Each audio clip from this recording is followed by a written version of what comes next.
Hello and welcome to episode number 72 of the Maximizing E-commerce podcast. My name is Kevin and I'm your host, and I'm so glad that you're here because today we're going to be talking about what for many of us is the busiest time of the year with the most opportunity to get the most sales and ideally the most profits. And that is Q4, the fourth quarter. So as I'm recording this, we're just literally a couple weeks away from the fourth quarter. But really, when we talk about fourth quarter, we're really more talking about November and December, and really specifically that 4-ish week period between Black Friday and we'll say a couple days before the Christmas holiday. So basically, whenever people can still buy gifts for their loved ones and have it still arrive on time. So what I wanted to do today is just go through a few things that I've learned over time, and then also through my own beliefs of kind of what's happening this year, talk about some things that I think will help you as you're planning out making this hopefully the best possible fourth quarter for you. So, first off, I just want to remind everybody, what the opportunity is here. So what I've come to learn is fourth quarter, you're looking at 3, 4, sometimes much higher X what you would normally see the rest of the year. So depends on your product. I know some products maybe are more seasonal, that maybe they're a spring-based product or a summer-based product or a back-to-school type of product. So it really just depends on your product and your niche. But in general, especially if it's something that could be a gift, and that could be pretty broad, and you probably know your history. So more than anything, people are giving gifts, and even when they're not necessarily, if your product's not necessarily something they would give as a gift, but think about just people's own buying behaviors. You go to the grocery store and you buy certain things that you need for a particular reason, but then you put other stuff into your cart, like that are completely unrelated. It's kind of like one of those sayings, don't go to the grocery store on an empty stomach. I know sometimes it's that way for me, where you end up buying stuff you didn't necessarily think you were going to buy. So even if your product isn't something that people would give as a gift, sometimes just the fact there's more people on e-commerce platform, which primarily we'll talk about Amazon, you end up getting a little bit of a bump. So maybe it's not 3, 4x, but maybe you still get, a decent bump at the holidays. So it's something definitely to plan for. So the first thing you want to do, in my opinion, is look at your inventory levels. And if you haven't already been planning this, you're probably a little bit behind the 8 ball, so to speak. So what you want to do is start working on that now. So what I would do is don't pass go, don't collect $200. Start looking at your inventory and start figuring out, what you want to do. So if you're, purchasing from a factory, you should be having conversations with that factory. What can we do? How fast can we get it here? Because what ends up happening is the factories, they get increased orders. So their production is going through the roof. And then there's a big rush to get stuff out of, we'll just say China, assuming you're selling in stuff that's made in China.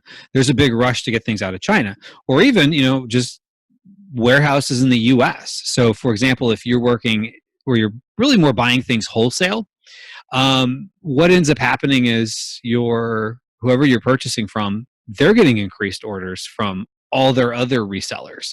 So just in general, you want to be having those conversations about your needs, because you don't want to be going to whoever you purchase from at the last minute and saying, oh, by the way, I need more stuff. And they're like, we'll do our best, because there's a few bottlenecks. There's a bottleneck in factories, or whoever you're buying things from.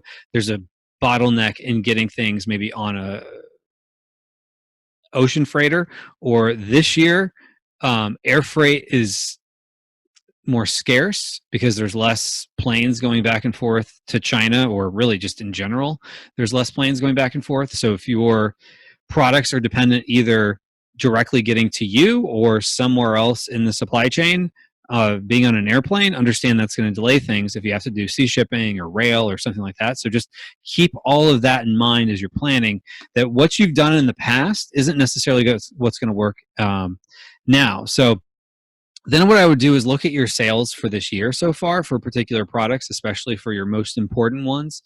And are your sales up or down? And I know a lot of people might be listening to this and saying, well, e-commerce is just booming right now. Well, it depends on what you're selling. So, if you're selling something that's very travel based, you're probably down in sales. If you're like me, a lot of my products are very giftable. So to be honest, I'm kind of flying blind, but I'm just going with the assumption that I'm going to grow year over year in fourth quarter, because I would say this, especially during the peak of COVID, if you weren't going to your friends' houses and things of that nature, and you weren't going to the office, you were probably less likely to purchase a gift to give to someone. And I think that's kind of the case in general. But I think the holidays is going to be turning that upside down, because I think people are craving normalcy. Because, well, who would have thought that here we are in mid-September that, things aren't totally opened up. In fact, a lot of places, you still can't even necessarily leave your house and for, other than specific reasons. So even with things starting to open up in some places, we still haven't gotten back to normalcy. So I think the holiday season kind of is a way of kind of finishing the year off and giving people that normalcy. And, people like to give and people like to receive.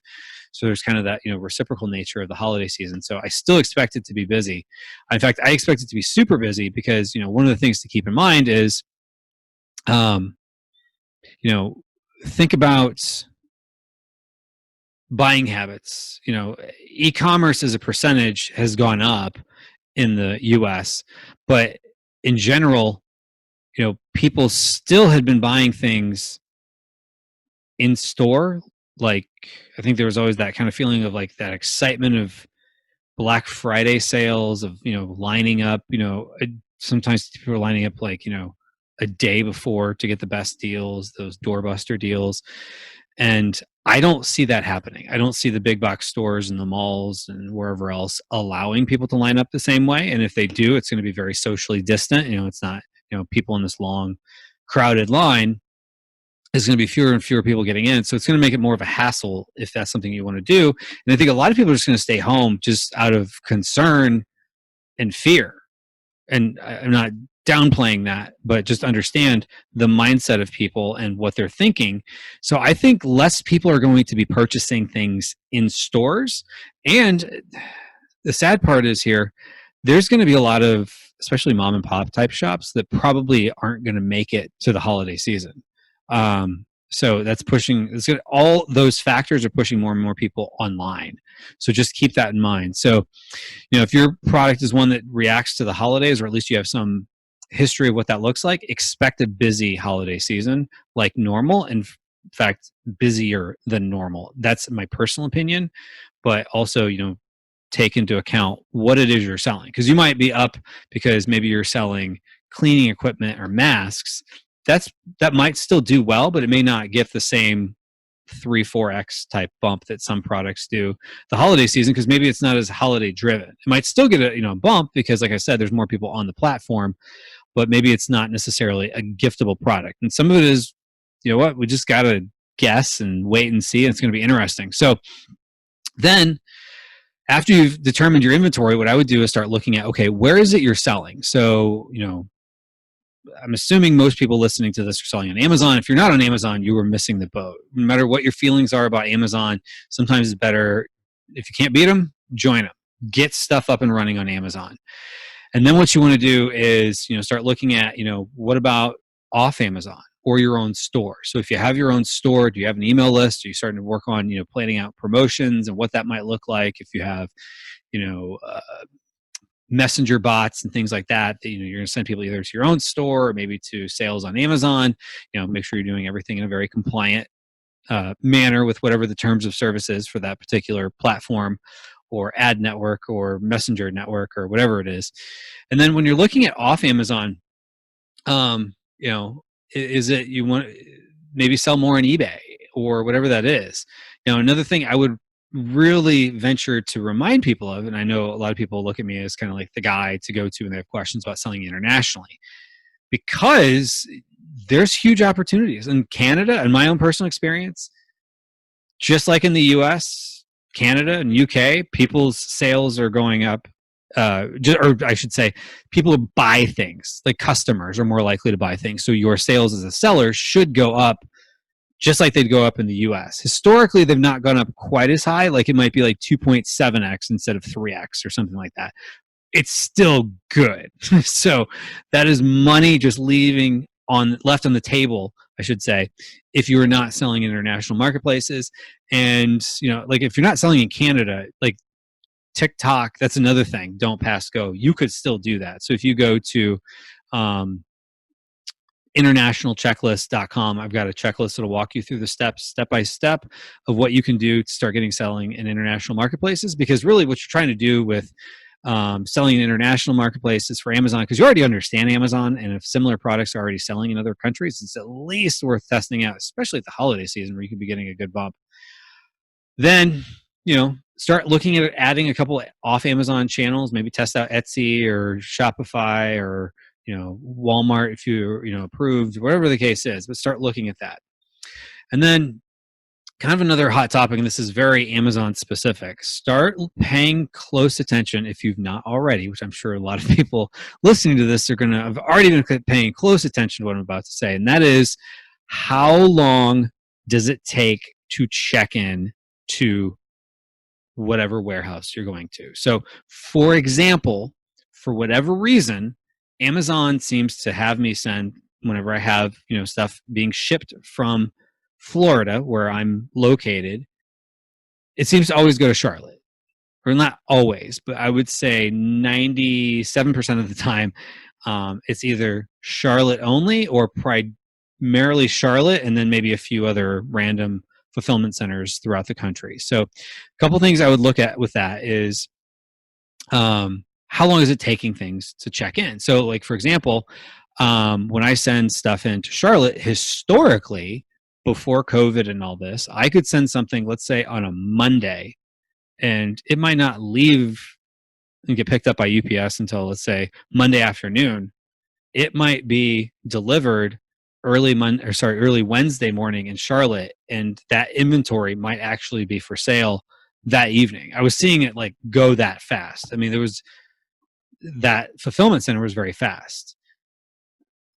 Charlotte, and I don't mean to disparage the people that are working there, and there might be, certain challenges they're having, and I get it. We're dealing with growing pains right now. I've seen it take 4 to 6 weeks for stuff to get checked in personally into the Charlotte fulfillment center, and I don't think that's immune to just that fulfillment center. So I'm not trying to disparage the employees that work there or anything like that, but just keep in mind that could affect things. So what I would recommend doing is, like, let's say you have a freight forwarder, and maybe you can ask your freight forwarder, what are you seeing? What are you hearing from your other clients? Like, maybe there's certain fulfillment centers that seem to be checking in products more quickly. And so that ship from address has a lot to do with where stuff goes. So for example, like if you're me in Florida and you've got products that, and I've heard people say this, and then it was like a light bulb went off in their head when I explained this. Like, maybe they have stuff going from, China to California or something like that by sea.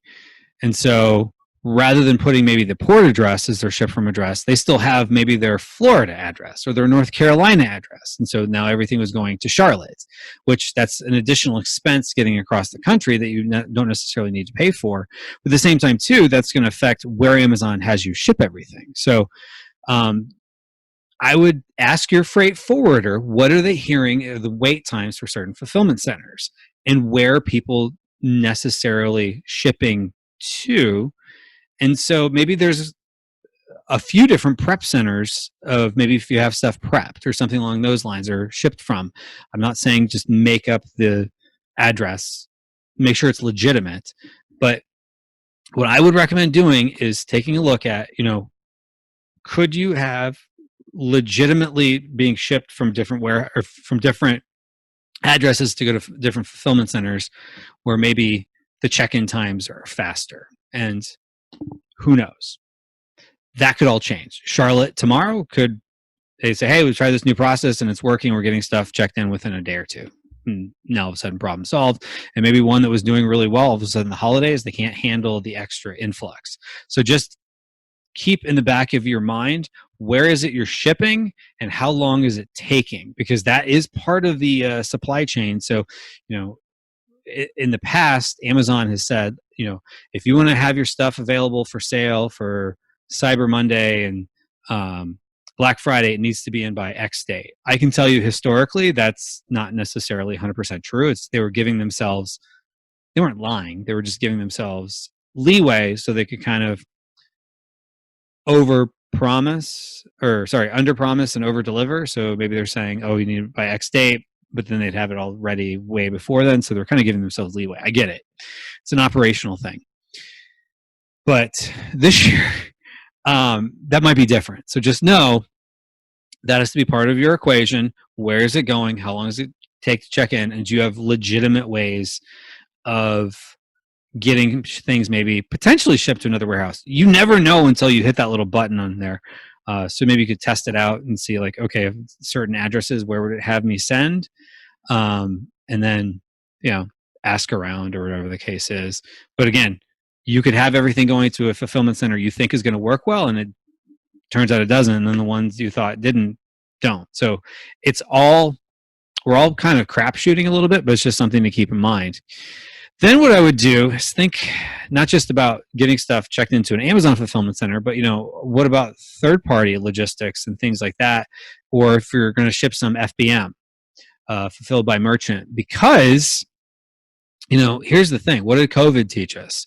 Amazon got so overwhelmed that they were starting to quote 30-day wait times, and that was just because of COVID. Now, some of it was because they were kind of caught off guard. They know the holidays are coming. They traditionally hire a lot of people for the holidays. I think people are probably getting a lot more comfortable to go back to work than they maybe necessarily would have been in April. So that's just my own gut feeling. We've all seen the wait times for things to be shipped, even as a customer, or your own products. Generally that's come down a lot, and they're back to 1-2 day shipping days. Sometimes people are still getting their products delivered in a day. So that's all much better than what it used to be, but that could change. It could be one of those things instead of, let's say if you order by December 21st, your products will be delivered as a customer by Christmas Eve. That might be changing. It might be earlier, because they just know they're going to get a mad rush of people and things of that nature. So some of it we'll just have to wait and see. So I might consider, and this is where you got to go with the judgment call as a business owner, holding some of your inventory back for whether it be you FBM from a third party logistics company, maybe a Deliver, and that's with 2 R's, or just keep some, whether you have your own warehouse or just in your house or wherever you keep stuff that you can ship from. I personally am starting to look at that now. In fact, I'm starting to purchase boxes for shipping to customers, just ones that would ship 1 product, 2 products, 3 products, whatever the case is, whatever that size is per box. I'm starting to order that now, because what I don't want to have happen is all of a sudden there's a run on boxes and I don't have any. So, think about what supplies do you need and start looking at that now as well.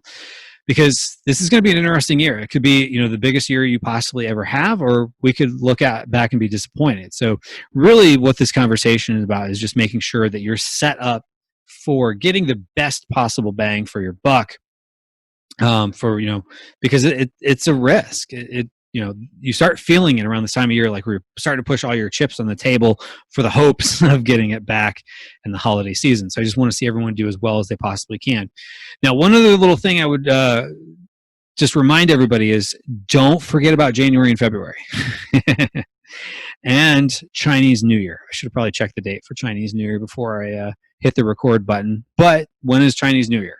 It's late January, early February every year. So it's going to be January, February again this year. So that means, generally speaking, China's closed down for about a month.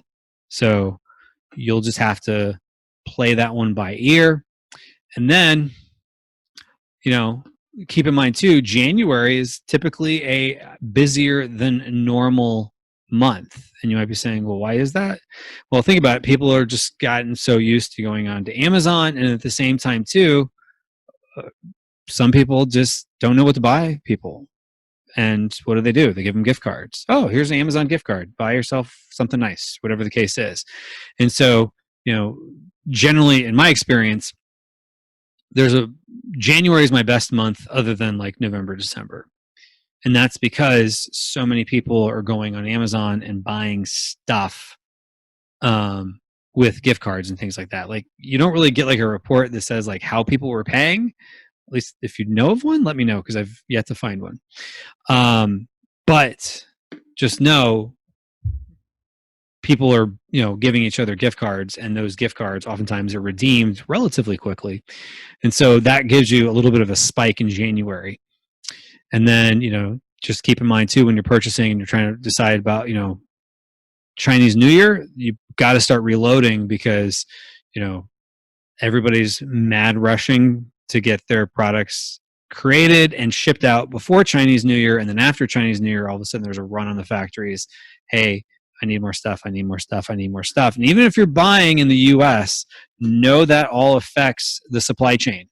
So maybe portions of your products or some raw materials might be coming from China. So that could affect it as well. So I would have that conversation with your suppliers. So hopefully this has been helpful. If you're really wanting to make this the best possible fourth quarter, I'm with you. Whether this has been a good year for you or not so good year, or a mix of blood, sweat, and tears, probably a lot for most of us. Head over to Q4Domination.com. What I'm doing is I'm actually hosting a absolutely free virtual summit on the subject of dominating the fourth quarter. I'm bringing on a whole bunch of different experts on a variety of topics, whether it comes to PPC, listing optimization, inventory, helping you figure out, that working capital that you might need and things of that nature. So, looking for alternate solutions to, private label and Amazon FBA. Maybe you start looking at some other things like maybe wholesale or retail arbitrage and dabble a little bit in that. We've got people for all of that. So no matter what your fancy is, if you're looking to make this the best possible year for you, October 6th to the 8th, go ahead and mark your calendar. Go to Q4Domination.com. And that's Q as in the letter, 4 as in the number, and then domination. .com, and at Q4Domination.com you can get basically your free ticket for all the speakers. And the interesting thing is depending on when you're listening to this, it will either be a page where you can get on the waiting list, or you can sign up, whatever the case is, depending on when you're watching this. Or if you're watching this in the future, you can always purchase the recordings. But if you want to watch it free, you got to sign up now so that you have your free ticket ahead of time. So I hope this has been a lot of help to you and servicing you. I want to know, what are you doing to grow your business during the fourth quarter? So another thing you could do as well is go over to maximizingecommerce.com/group, GROUP, and join us at the Maximizing E-commerce Facebook group and join in the conversation. Let us know what you're doing for the fourth quarter. So hope you were having an amazing, amazing week, an amazing day, and I wish you the best in your e-commerce journey, and I hope this is going to be the best fourth quarter for you ever. Take care.